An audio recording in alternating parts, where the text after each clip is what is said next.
நல்லதொரு ஓய்வு நாளின் துவக்க நேரத்திலே உங்களோடு சேர்ந்து ஆண்டவருடைய வார்த்தையை நாம் பகிர்ந்து கொண்டும் இந்த வார்த்தையின் ஆசீர்வாதங்களை பெறும்படியாகவும் இங்கே நம்ம கூடி வந்திருக்கிறோம். நிச்சயமாக கர்த்தராகிய ஆண்டவர் இந்த 2024ஆம் ஆண்டிலே இந்த 11 மாத காலங்களிலும் நம்மோடு இருந்திருக்கிறார். இனிமேலும் இருப்பார் என்ற நம்பிக்கையோடு இந்த வாழ்நாட்களை நாம் கடத்தி செல்லும்போது தேவன் நிச்சயமாக நமக்கு நன்மையான ஈவுகளை கொடுப்பாராக. இந்த வாய்ப்பை அளித்த தேவனுக்கும் இந்த ஜெப குழுவினுடைய தலைமை பொறுப்பாளர்களுக்கும் என்னுடைய நன்றியும் வாழ்த்துக்களையும் நான் தெரிவித்துக் கொள்கிறேன். இந்த நாளிலும் நாம் தேவ செய்தியாக நாம் பார்க்க இருக்கிற தலைப்பானது உங்கள் கட்டுப்பாட்டை இழந்து விடாதீர்கள் என்ற தலைப்பிலே இன்றைக்கு நாம் தேவ செய்தியை நாம் பார்க்க இருக்கிறோம். இந்த 2024ஆம் ஆண்டிலே நாம் அநேக ஏற்ற தாழ்வு ஏற்றத்தின் நிலைமைகளையும் தாழ்வின் நிலைமைகளையும் நாம் கடந்து வந்திருக்க கூடும். ஏமாற்றத்தையும் வெற்றியையும் நாம் பார்த்திருக்க கூடும். அதே போல சுகத்தையும் சுகவீனத்தையும் நாம் கடந்து வந்திருக்கிற காலங்களையும் நாம் மேற்கொண்டு வந்திருக்கிறோம். இப்படி எண்ணற்ற சூழ்நிலைகளை நாம் கடந்து வந்த போதிலும் பரிசுத்த வேதம் இன்றைக்கு நமக்கு நினைவுபடுத்தக்கூடிய காரியம் என்ன என்று சொல்லி நாம் பார்க்கும்போது, இந்த உலகத்தின் சூழ்நிலைகள் நிமித்தம் இன்றைக்கு நாம் நம்மளுடைய கட்டுப்பாட்டை இழந்துவிடக் கூடாது என்பதற்காக சில மனுஷர்கள் தன்னுடைய மரணத்திற்கு முன்பதாக சொன்ன வார்த்தைகளை இன்றைக்கு நாம் நினைத்து பார்க்க போகிறோம். மகா அலெக்சாண்டர் என்று சொல்லக்கூடிய அலெக்சாண்டர் த கிரேட் அவர் கூறிய வார்த்தைகள் என்ன என்று சொல்லி நாம் பார்க்கும்போது, I have conquered everything but not my own soul, so I'm going as nothing. Alexander the great சொல்வது என்ன என்று சொல்லி நாம் பார்க்கும்போது, இந்த உலகத்திலே நான் எல்லாவற்றையும் நான் கைப்பற்றி விட்டேன், ஆனால் என்னுடைய சொந்த ஆத்துமாவை நான் கைப்பற்றவில்லை. அதனால் நான் மரணத்திற்கு வெறுங்கையனாக நான் திரும்புகிறேன் என்று சொல்லி அலெக்சாண்டர் த கிரேட் சொல்வது என்று சொல்லி நாம் பார்க்கிறோம். சார்லி சாப்ளின் அமெரிக்க தேசத்தில் இருக்கக்கூடிய உங்கள் எல்லாருக்குமே தெரியும், ஒரு புகழ்பெற்ற ஒரு நகைச்சுவை கலைஞர். அவர் சொல்லும் வார்த்தைகள் என்னன்னு சொன்ன பார்ப்பது, I always like walking in the rain so no one can see me crying. எனக்கு மலையில் நடப்பது நான் மிகவும் நேசித்து நடப்பேன், ஏனென்றால் என்னுடைய அழுகையை யாரும் பார்க்க முடியாது என்று சொல்லி சார்லி சாப்ளின் சொல்வதை நாம் பார்க்கிறோம். அப்படி என்றால் துக்கம் நிறைந்த வாழ்வை வாழக்கூடிய மனுஷர்கள் வெளிப்புறமாக நகைச்சுவையை அவர்கள் கொடுக்கிறவர்களாக இருக்கிறார்கள். ஒருவேளை நம்மளுடைய வாழ்க்கையும் இன்னைக்கு அப்படி இருக்கலாம். இருதயத்திலே துக்கமும் வெளிப்புறத்திலே ஒரு புன்சிரிப்பும் நம்முடைய முகத்திலே காணப்படுகிறதாக இருக்கலாம். மூன்றாவதாக Albert Einstein, I if I had my life to live over again. Albert Einstein சொல்வது, என்னுடைய வாழ்க்கையை எனக்கு திரும்ப வாழ்வதற்கு ஒரு வாய்ப்பு இருக்கும் என்று சொன்னால் I would be a plumber. ஒரு சாதாரண ஒரு கூலி தொழிலாளி செய்யக்கூடிய அந்த பிளம்பர் வேலைகளை செய்வதற்கு நான் முற்படுகிறேன் என்று சொல்லி சொல்வதை பார்க்கிறோம். Albert Einstein E is equal to mc square என்று சொல்லி அந்த ஃபார்முலா சொன்னவர், அந்த ஃபார்முலாவை உருவேற்றியவர்.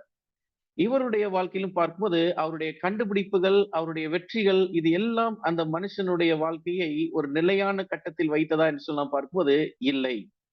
எனவே இந்த உலகத்தில் வாழ்ந்து கொண்டிருக்கிற வெற்றி அடையக்கூடிய வீரர்களாக இருந்தாலும் அல்லது தோல்வி அடையக்கூடிய நம்மை போல சக மனிதர்களாக இருந்தாலும் நம்மளுடைய வாழ்க்கை கொடுக்கக்கூடிய பாடம் என்ன என்று சொல்லி நாம் பார்க்கும்போது, நாம் வாழ்ந்து கொண்டிருக்கிற நாட்களை காட்டிலும் மேலான அனுபவங்களை கொண்டு நாம் வாழ்கிறவர்களாக இருக்க வேண்டும். Alexander the great, Charlie Chaplin மற்றும் இந்த ஆல்பர்ட் ஐன்ஸ்டைன் இவர்களுடைய அனுபவங்களை குறித்து நாம் பார்த்திருக்கிறோம். இன்றைக்கு நம்மளுடைய அனுபவங்கள் என்னவாக இருக்க போகிறது? சங்கீதம் 66:14 வசனத்தை நாம் வேதத்திலிருந்து நாம் வாசிப்போம். 66ஆம் சங்கீதம் 14 வசனம் வேதம் சொல்லுகிறது, என் இக்கட்டில் நான் என் உதடுகளை திறந்து என் வாயினால் சொல்லிய என் பொருத்தனைகளை உமக்கு செலுத்துவேன்.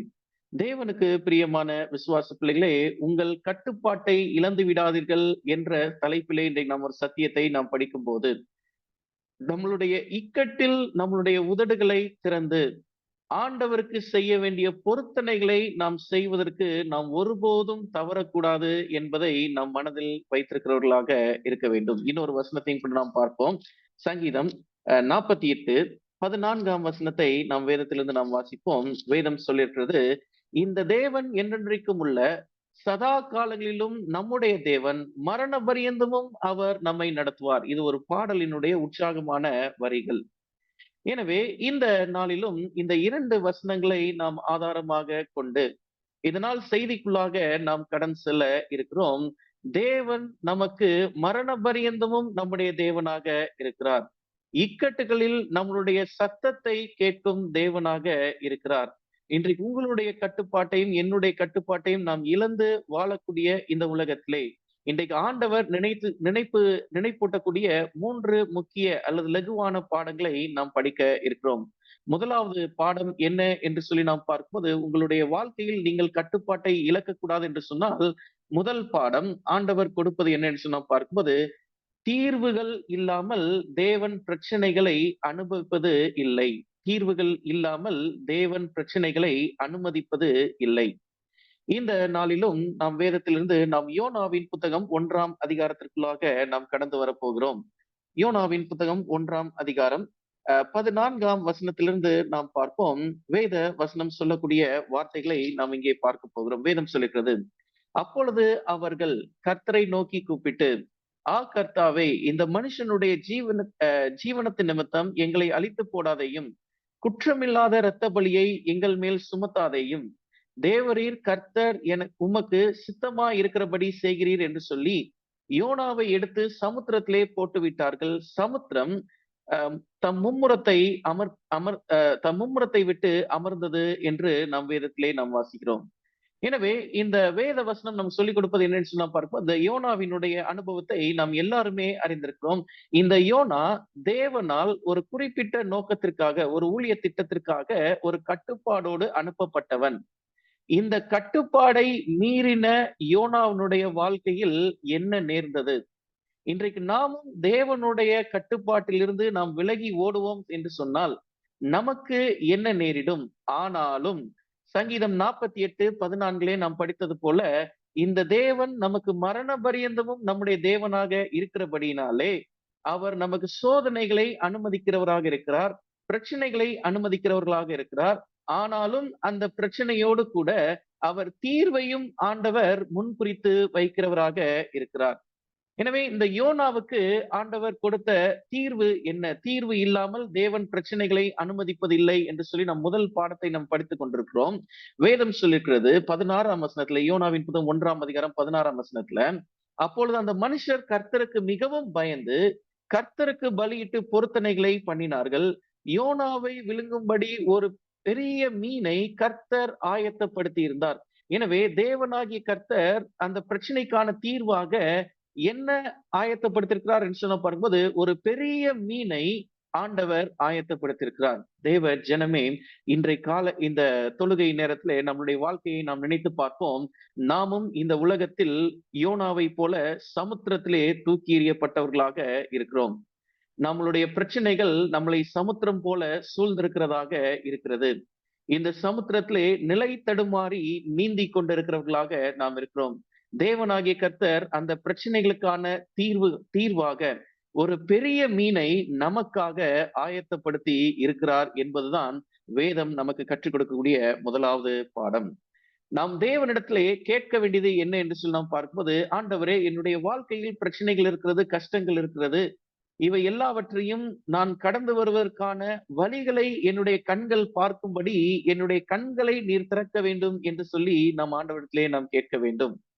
Christian life is not about talking, it's not about promoting out the problems in our lives. நம்மளுடைய வாழ்க்கையில் இருக்கக்கூடிய பிரச்சனைகளை வெளிப்படுத்துவது ஒரு கிறிஸ்தவ வாழ்க்கை அல்ல. The Christian life is about opening our eyes to see the solution. கிறிஸ்தவ வாழ்க்கையிலே நம்மளுடைய வாழ்க்கையில் ஏற்பட்டிருக்கிற பிரச்சனைகளுக்கான பதிலை பார்ப்பதுதான் நம்முடைய கிறிஸ்தவ வாழ்க்கையினுடைய கண்ணோட்டமாக இருக்கிறது. இன்றைக்கு நம்மளுடைய வாழ்க்கையில் ஏற்பட்டிருக்கிற சோதனைகள், கசப்பான அனுபவங்கள், பிரிவினைகள் அல்லது வேறு எந்த விரும்பத்தகாத காரியமாக இருந்தாலும் அதிலிருந்து கடந்து வருவதற்கான பார்வையிலே நம்முடைய கண்கள் திறக்கப்பட வேண்டும் என்று சொல்லி கர்த்தரிடத்திலே நாம் ஜெபிக்கிறவர்களாக இருக்க வேண்டும். ஒரு பிரபலமான வேத வசனம் 1 கொரிந்தியர் 10ஆம் அதிகாரம் 13ஆம் வசனத்தை நாம் வேதத்திலிருந்து நாம் பார்க்கும்போது, வேதம் நமக்கு சொல்லிக் கொடுக்கக்கூடிய பாடம் என்னன்னு சொன்னா பார்ப்பது, மனுஷருக்கு நேரிடுகிற சோதனையே அல்லாமல் வேறே சோதனை உங்களுக்கு நேரிடவில்லை. தேவன் உண்மையுள்ளவராய் இருக்கிறார். உங்கள் திராணிக்கு மேலாக நீங்கள் சோதிக்கப்படுவதற்கு அவர் இடம் கொடாமல் சோதனையோடு சோதனையை தாங்கத்தக்கதாக, சோதனையோடு கூட அதற்கு தப்பிக்கொள்ளும்படியான போக்கையும் அவர் உண்டாக்குவார் என்று நமக்கு பரிசுத்த வேதம் நமக்கு சொல்லுகிறது. அப்படி என்றால் தேவனாகிய கர்த்தர் நமக்கு தீர்வு இல்லாமல் அவர் பிரச்சனையை கொடுப்பதில்லை. நமக்கு எவ்வளவு பலன் இருக்கிறதோ அந்த பலனுக்கு தக்க விதத்திலே நமக்கு சோதனையும் அவர் அனுமதிக்கிறவராக இருக்கிறார். எனவே இன்றைக்கு நாம் என்ன செய்ய வேண்டும்? நம்முடைய கண்கள் திறக்கப்பட வேண்டும். எதற்கு திறக்கப்பட வேண்டும் என்று சொன்ன பார்க்கும்போது, துன்பத்தை பார்ப்பதற்கல்ல, தீமையை பார்ப்பதற்கல்ல, அந்த தீமையிலிருந்து நாம் தப்பித்துக் கொள்வதற்கான வழியை பார்ப்பதற்காக நம்முடைய கண்கள் திறக்கப்பட வேண்டும். ஓரிரு எடுத்துக்காட்டுகளை நாம் வேதத்திலிருந்து நாம் பார்க்க போகிறோம். ஆதியாகமம் 21ஆம் அதிகாரத்திற்கு நாம் கடந்து வருவோம். 18ஆம் வசனத்தை நாம் பார்ப்போம். அங்கே ஆபிரகாம் தன்னோடு இருந்த ஆகாரையும், ஆகாரின் குமாரனாகிய இஸ்மவேலையும் தன்னுடைய வீட்டிலிருந்து வழி அனுப்பி வைக்கிறதை நாம் பார்க்கிறோம். எனவே போகிற வழியிலே இந்த ஆபிரகாம் இந்த ஆகாருக்கு கொடுத்தது என்னன்னு சொன்னா பார்க்கும்போது, ஒரு துருத்தி நிறைய தண்ணீர் மாத்திரம் அவருடைய தோள்களிலே சுமக்க கொடுத்து அந்த குழந்தையும் அவருக்கு கொடுத்து அனுப்புறாரு. போகிற வழியிலே மகா வறட்சியான வழியிலே அவர்கள் பிரயாணப்பட்டு கொண்டிருக்கிறார்கள். வறண்ட நிலங்களிலே அவர்கள் பிரயாணப்பட்டு கொண்டிருக்கிறார்கள். அவர் கொண்டு சென்ற தண்ணீர் எல்லாம் முடிந்து போனது. இப்ப அவர்கள் கையில் வைத்திருக்கிற குழந்தையானது தண்ணீருக்காக அல்லது பசி ஏற்பட்டதுனாலே அது மிகவும் கடினமான வேதனையோடு கூட அழக்கூடிய காட்சி இங்கே. எனவே இந்த ஆகார் சொல்லும் வார்த்தை என்ன என்று சொன்னா பார்க்கும்போது 21ஆம் அதிகாரம் ஆதியாகமம் 16ஆம் வசனத்தை நாம் பார்க்கும்போது, பிள்ளை சாகிறதை நான் பார்க்க மாட்டேன் என்று எதிராக அம்பு பாயும் தூரத்திலே போய் உட்கார்ந்து சத்தமிட்டு அழுதாள். குழந்தையை கொண்டு போய் ஒரு ஓரமா வச்சுட்டு இந்த இந்த ஆகார் இருக்கிறாங்கல்ல, இவர்கள் அந்த குழந்தைக்காக சத்தமிட்டு அழுது கொண்டிருக்கிறவர்களாக இருந்தால் என்று சொல்லி நாம் பார்க்கிறோம்.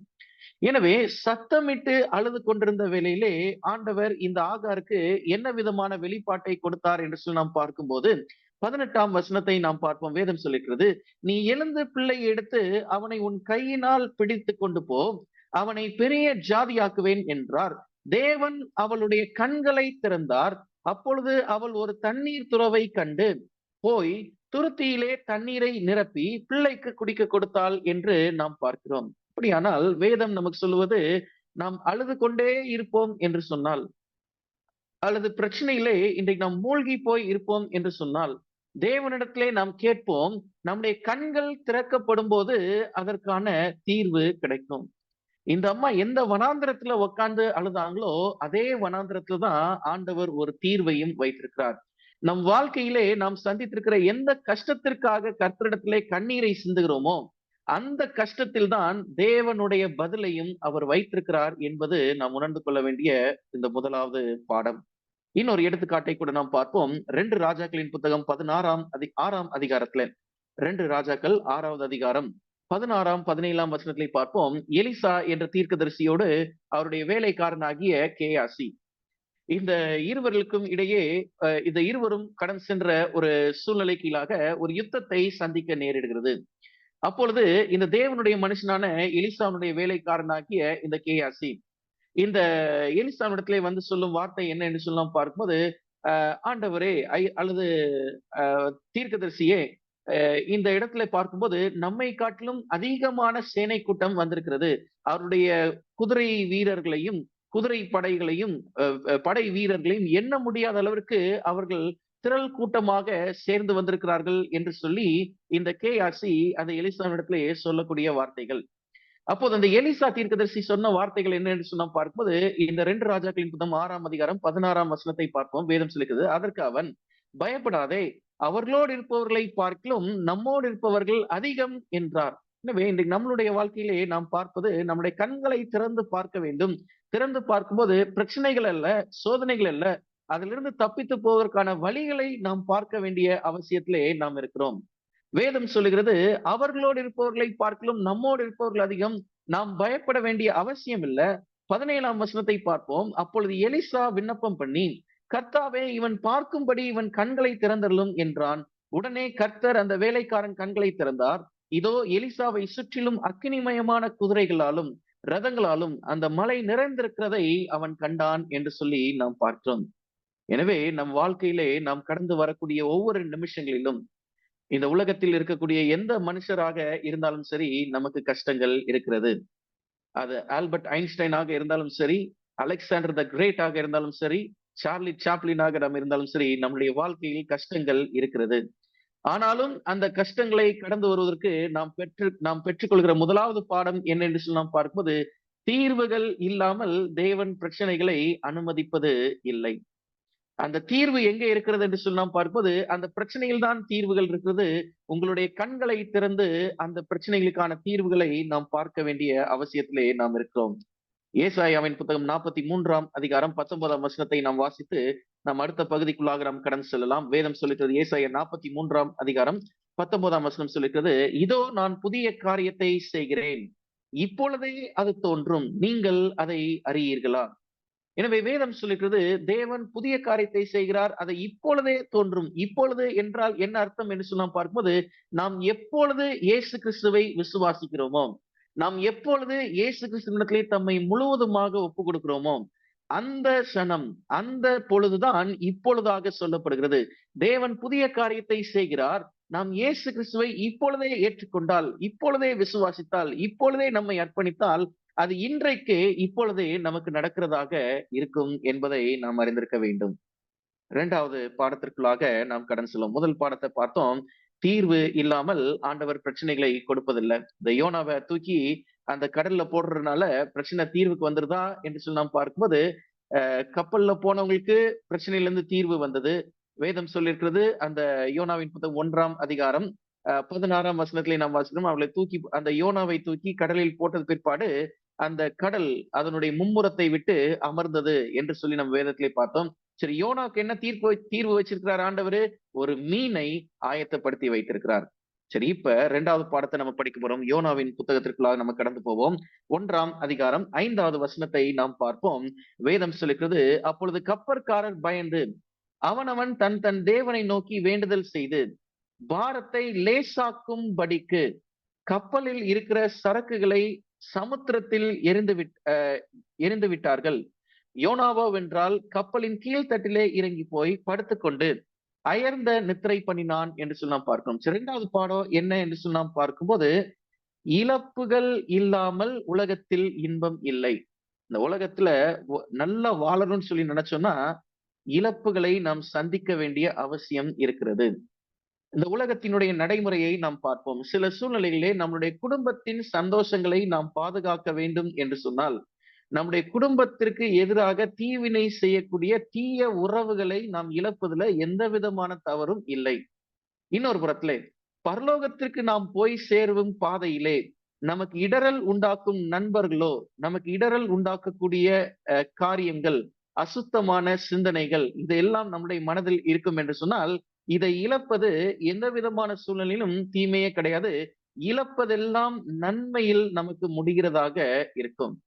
இந்த யோனாவின் புத்தகம் 1ஆம் அதிகாரம் 5ஆம் வசனத்திலே நாம் பார்க்கும்போது, இந்த கப்பல் அந்த பெருங்காற்றிலே நிலை தடுமாறி போகும்போது, இந்த கப்பல் அதனுடைய மீண்டுமாக அந்த நிலையான பிரயாணத்தை தொடங்குவதற்காக பாரத்தை லகுவாக்கும்படிக்கு அதில் இருக்கக்கூடிய உடைமைகளை எல்லாத்தையும் அவர்கள் எறிவதற்காக முன் வந்தார்கள், எறிந்தார்கள் என்று சொல்லி நம் வேதத்திலே நாம் பார்க்கிறோம். அப்படி என்றால், இன்றைக்கு பரலோகத்திற்கு போய் சேர வேண்டும் என்று நினைக்கிற நீங்களும் நானும் பரலோகத்தையே நம்முடைய இலக்காக வைத்து நாம் பிரயாணப்பட்டு கொண்டிருக்கும் போது, நாமும் இந்த உலகத்தில் இழக்க வேண்டியது அநேக காரியங்கள் இருக்கிறது. அதை சுருக்கமாக சொல்ல வேண்டும் என்று சொன்னால், நாம் நம்முடைய சுயத்தை நாம் இழக்க வேண்டிய அவசியத்திலே நாம் இருக்கிறோம். எனவே அந்த சுயம் என்ன? தேவன் விரும்பத்தகாத காரியங்களாக இருக்கலாம். தேவன் விரும்பத்தகாத வார்த்தைகளாக இருக்கலாம். தேவன் விரும்பத்தகாத உடை பாவனையாக இருக்கலாம். தேவன் விரும்பத்தகாத வாழ்க்கையின் சிந்தனைகளாக இருக்கலாம். இவைகள் எல்லாத்தையும் நாம் இழந்தாலே மாத்திரமே நாம் இன்பத்தை பெற முடியும். இழக்காமல் பெற்றிருக்கிற இன்பமானது தற்காலிகமானவைகள், இவைகள் நிரந்தரமானவைகள் அல்ல. எனவே இந்த உலகத்தில் வாழக்கூடிய எந்த மனுஷர்களாக இருந்தாலும், இன்றைக்கு உங்களுடைய கட்டுப்பாட்டை நீங்கள் உங்களுடைய கரங்களிலே வைத்திருக்க வேண்டும், அல்லது ஒரு கட்டுப்பாடான ஒரு வாழ்க்கையை வாழ வேண்டும் என்று நீங்கள் நினைத்தால், எந்த சூழ்நிலையிலும் தேவனுடைய நாமம் மகிமைக்கென்று நீங்கள் உங்களிடத்தில் இருக்கக்கூடிய காரியங்களை இழப்பதற்காக நாம் முன் வர வேண்டிய அவசியத்திலே நாம் இருக்கிறோம். எடுத்துக்காட்டுக்காக ஒரு வசனத்தை நாம் பார்ப்போம். ஆதியாகமம் 13ஆம் அதிகாரத்திற்குள்ளாக நாம் கடந்து செல்வோம். அங்கே ஆபிரகாம், நம்முடைய முற்பிதாவான ஆபிரகாமுக்கும் லோத்துக்கும் இடையிலே நடைபெற்ற ஒரு பிரிவினை. இந்த ஆபிரகாம் மற்றும் லோத் இவர்கள் இருவரும் உறவு முறையிலே அழைக்கப்பட்டவர்களாக இருந்தாலும், ஒரு சூழ்நிலைக்கீழாக இந்த ஆபிரகாமுடைய மேய்ப்பர்களுக்கும் இந்த லோத்தினுடைய மேய்ப்பர்களுக்கும் இடையிலே வாக்குவாதங்களும் சண்டைகளும் எழும்புகிறது. அப்பொழுது இந்த ஆபிரகாம் இதை சமாதானப்படுத்தும்படியாக சில வார்த்தைகளை பேசி, ஆபிரகாம் ஒரு திசையிலே பிரிந்து போகிறார், லோத்து ஒரு திசையிலே பிரிந்து போகிறார். ஆபிரகாம் லோத்தை பார்த்து சொல்றாரு, உன் கண்களை ஏறெடுத்து பார், உனக்கு எந்த இடம் பிடித்திருக்கிறதோ நீ அந்த திசையில் கடந்து செல்லு, நான் அதற்கு எதிர்த்த திசைகளே நான் கடந்து செல்கிறேன். ஆமா, இருவரும் அந்த ஒப்பந்தம் போட்டுக் கொண்டார்கள். இருவரும் பிரிந்து சென்ற பிற்பாடு, சரியா, நல்ல கவனிங்க, ஆபிரகாம் லோத்தை பிரிந்து சென்ற பிற்பாடு, அல்ல லோத்தோடு கொண்டிருக்கிற உறவில் இருந்து பிரிந்து சென்ற பிற்பாடு, வேதம் சொல்லிக்கிறது பாருங்க 14ஆம் வசனத்துல, லோத்து ஆபிரகாமை விட்டு பிரிந்த பின்பு கர்த்தர் ஆபிரகாமை நோக்கி, உன் கண்களை ஏறெடுத்து நீ இருக்கிற இடத்திலிருந்து வடக்கேயும் தெற்கேயும் கிழக்கேயும் மேற்கேயும் நோக்கி பார், நீ பார்க்கிற இந்த பூமி முழுவதையும் நான் உனக்கும் உன் சந்ததிக்கும் என்றைக்கும் இருக்கும்படி கொடுத்து உன் சந்ததியை பூமியின் தூளை போல பெருக பண்ணுவேன்.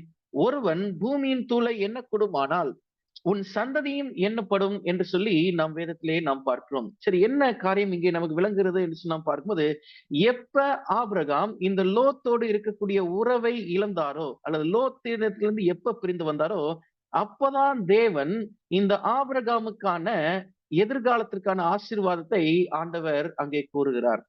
எனவே நம்மளுடைய வாழ்க்கையிலும் ஆண்டவர் எதிர்காலத்திற்கான ஆசீர்வாதங்களை நமக்கு கொடுக்க வேண்டும் என்று சொன்னால், எதிர்காலத்திற்கான இன்பத்தை நமக்கு கொடுக்க வேண்டும் என்று சொன்னால், இன்றைக்கு நீங்களும் நானும் ஆண்டவருக்காக உலகத்தில் நாம் பெற்றிருக்கிற சுயத்தை நாம் இழப்பதற்கு நாம் முன் வருகிறவர்களாக இருக்க வேண்டும்.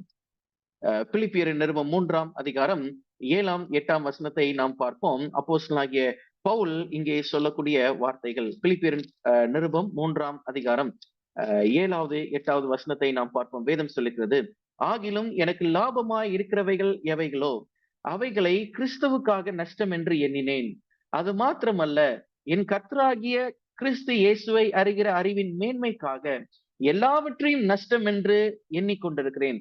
அப்ப ஆண்டவரை அறிந்து கொள்ளக்கூடிய அந்த அறிவிற்காக எல்லாவற்றையும் இழப்பதற்கு நான் ஆயத்தம் என்று சொல்லி பவுல் இங்கே கூறுகிறார். அங்க யோனாவின் காலத்துல கப்பல்ல பிரயாணப்பட்டவங்க அவங்க உயிர் பாதுகாக்கப்பட வேண்டும் என்று சொல்லி உடைமைகளை இழப்பதற்காக முன் வந்தார்கள். இயேசு கிறிஸ்துவை பார்ப்போம், உலகத்தில் இருக்கக்கூடிய பாவிகள் எல்லாருமே மீட்கப்பட வேண்டும் என்று சொல்லி தன் பரலோகத்தில் இருக்கிற பிதாவானவர் அந்த ஒரே பேரான குமாரனையும் கொடுத்து நம்மை அவர் மீட்டிருக்கிறார். இழந்ததாலே பெற்ற இன்பம் இன்றைக்கு நீங்களும் நானும் உயிரோடு இருப்பது. ஆபிரகாமை பார்க்கிறோம். ஆபிரகாம் லோத்தோடு கொண்டிருந்த அந்த உறவில் இருந்து பிரிந்த பிற்பாடு ஆண்டவர் ஆபிரகாமுக்கான எதிர்கால ஆசீர்வாதத்தை உறுதிப்படுத்தினார். எனவே இந்த பாடத்திலிருந்து நாம் கற்றுக்கொள்வது, இழப்புகள் இல்லாமல் நம்மளுடைய வாழ்க்கைக்கு இன்பம் இல்லை. அப்படி என்றால் நம்முடைய வாழ்க்கை ஒரு கட்டுப்பாட்டுக்குள்ளாக இருக்க வேண்டும் என்று சொன்னால், அந்த கட்டுப்பாட்டிலே சில காரியங்களை நாம் இழக்க வேண்டிய அவசியத்திலே நாம் இருக்கிறோம். மூன்றாவதாக நாம் பார்ப்பது, யோனாவின் புத்தகம் 1ஆம் அதிகாரத்திற்குள்ளாக நாம் கடந்து வருவோம். வேதம் கூறுகிறது, 1ஆம் அதிகாரம் 15ஆம் வசனத்தை நாம் பார்ப்போம். யோனாவை எடுத்து சமுத்திரத்திலே போட்டு விட்டார்கள், சமுத்திரம் மும்முரத்தை விட்டு அமர்ந்தது. அப்பொழுது அந்த மனுஷர் கர்த்தருக்கு மிகவும் பயந்து கர்த்தருக்கு பலியிட்டு பொருத்தனைகளை பண்ணி கொண்டார்கள். ஆரம்பத்துல ஒரு வசனம் வாசித்தோம், சங்கீதம் 66:14ஆம் வசனம். கர்த்தரிடத்திலே நம்மளுடைய நெருக்கடியான சூழ்நிலையிலும் இடுக்கமான வேலைகளும் நம்மளுடைய உதடை நாம் திறந்து நம்முடைய உதடை நாம் திறந்து ஆண்டவருக்கென்று ஒரு பொருத்தனை பண்ணியிருப்போம். அந்த பொருத்தனையை நாம் செய்கிறவர்களாக இருக்க வேண்டும். எப்ப என்று சொன்னா பார்க்கும்போது, இடுக்கமான சூழ்நிலையிலே இந்த கப்பலில் சென்றவர்கள் பலியிட்டார்கள். எப்ப என்று சொன்னா பார்க்கும்போது, ஆண்டவர் அந்த சமுத்திரத்தை அமைதிப்படுத்தின உடனே, வேதம் அப்படிதான் சொல்லியிருக்கிறது. அப்பொழுது அந்த மனுஷர் கர்த்தருக்கு மிகவும் பயந்து கர்த்தருக்கு பலியிட்டு பொருத்தனை பண்ணினார்கள். எனவே அந்த பலியிட்டது எங்க பலி செலுத்தினாங்க என்று சொன்னா பார்க்கும்போது, ஒருவேளை அவங்க கப்பல்லே கூட அவங்க பலி செலுத்தியிருக்கலாம். 17ஆம் வசனம் சொல்லுகிறது, யோனாவை விழுங்கும்படி ஒரு பெரிய மீனை கர்த்தர் ஆயத்தப்படுத்தி இருந்தார். அந்த மீன் வயிற்றிலே யோனா ராப்பகல் 3 நாள் இருந்தான் என்று சொல்லி நாம் பார்க்கிறோம். எனவே மீனின் வயிற்றிலே இந்த யோனா எத்தனை நாள் இருந்தார் என்று நாம் பார்க்கும்போது 3 நாள் இருந்தார். சரி, உங்களுடைய வாழ்க்கை ஒரு கட்டுப்பாடோடு இருக்க வேண்டும் என்று சொன்னால் 3வது காரியம் என்ன என்று சொல்லி நாம் பார்க்கும்போது, உங்கள் வாழ்க்கையிலே கஷ்டம் இல்லாமல் நீங்கள் கரை சேர முடியாது. இந்த யோனாவுக்கு என்ன கஷ்டம் அப்படின்னு சொல்லி நம்ம பார்த்தோம்னா, ஆண்டவர் ஒரு இடத்துக்கு சொன்னாரு. ஆனா யோனா ஒரு இடத்துக்கு திரும்பி போனாரு. ஆண்டவர் அவர் நினிவேக்கு சொன்னா, அவர் தர்சீசுக்கு போனாரு. சரி, ஏன் தர்சீசுக்கு போனார் என்று சொல்லி நாம் பார்க்கும்போது, அக்காலங்களிலே இந்த தர்சீஸ் பட்டணத்துல பொன் ஆபரணங்கள் மிகவும் விலை குறைவாக கிடைக்குமா. அப்ப யோனாவினுடைய நோக்கம் என்ன என்று சொல்லி நாம் பார்க்கும்போது, அவர் பொன்னாபரணங்களை நினைத்து அல்லது தேவனுடைய அழைப்பிலிருந்து வழி விலகி போகிறவர்களாக இருந்தாலும், அவர் நாடி போனது உலகத்தில் உள்ள தற்காலிகமான ஆசீர்வாதங்களை. அப்ப இந்த யோனாவினுடைய வாழ்க்கைக்கு ஆண்டவர் கற்றுக் கொடுக்கக்கூடிய பாடம் என்னன்னு சொல்லி நாம் பார்க்கும்போது, கஷ்டம் இல்லாமல் கரை சேருவது இல்லை என்று சொல்லி யோனாவ ஒரு கஷ்டத்துக்குள்ளாக ஒப்பு கொடுக்கிறார். 3 நாட்கள் யோனா எங்க இருக்க வேண்டியதாக இருக்கிறது? மீனின் வயிற்றிலே இருக்க வேண்டியதாக இருக்கிறது. எனவே இந்த யோனா இந்த மீனின் வயிற்றிலே 3 நாட்கள் இருந்த சூழ்நிலையை நாம் நினைத்து பார்ப்போம். அந்த மீனின் வயிற்றிலே எப்படி ஒரு இயல்பு நிலைமையிலே இந்த யோனா இருந்திருக்க கூடுமா? அந்த மீனின் வயிற்றில இந்த யோனா சந்தித்த சவால்கள் என்னவாக இருந்திருக்கும்? ஆனாலும் தேவனாகிய கர்த்தர் நம்ம துவக்கத்திலே வாசித்த அந்த வசனத்தை போல சங்கீதம் 48 14ஆம் வசனத்தை 48ஆம் சங்கீதம் 14ஆம் வசனத்தை பார்க்கிறோம். இந்த தேவன் என்றென்றைக்கும் உள்ள சதா காலங்களிலும் நமது தேவனாக இருக்கிறபடினாலே மரண பரியந்தத்திலும் நம்மை நடத்துகிறவராக இருக்கிறார். இந்த யோனாவுக்கு கஷ்டம் வந்த போதிலும் ஆண்டவர் இந்த யோனாவோடு இருக்கிறார். இந்த யோனா ஒரு மீனின் வயிற்றிலே 3 நாட்கள் இருக்கும்போது, இந்த தேவன் இந்த மீனை 3 நாட்கள் எதுவும் சாப்பிட விடாதபடிக்கு ஆண்டவர் இந்த மீனை அவருடைய கட்டுப்பாட்டில் வைத்திருக்கிறவராக இருக்கிறார். எனவே இந்த யோனா 3 நாட்கள் கழித்துதான் அவர் கரை சேர்ந்தான் என்று சொல்லி நாம் பார்க்கிறோம். 3 நாட்கள் கஷ்டத்தை அனுபவித்தது பிற்பாடுதான் அவன் கரை சேர்ந்தான் என்று சொல்லி நாம் பார்க்கிறோம். அப்போஸ்தலர் நடவடிக்கைகள் 14ஆம் அதிகாரம் 22ஆம் வசனத்தை நாம் வேதத்திலிருந்து நாம் பார்ப்போம்.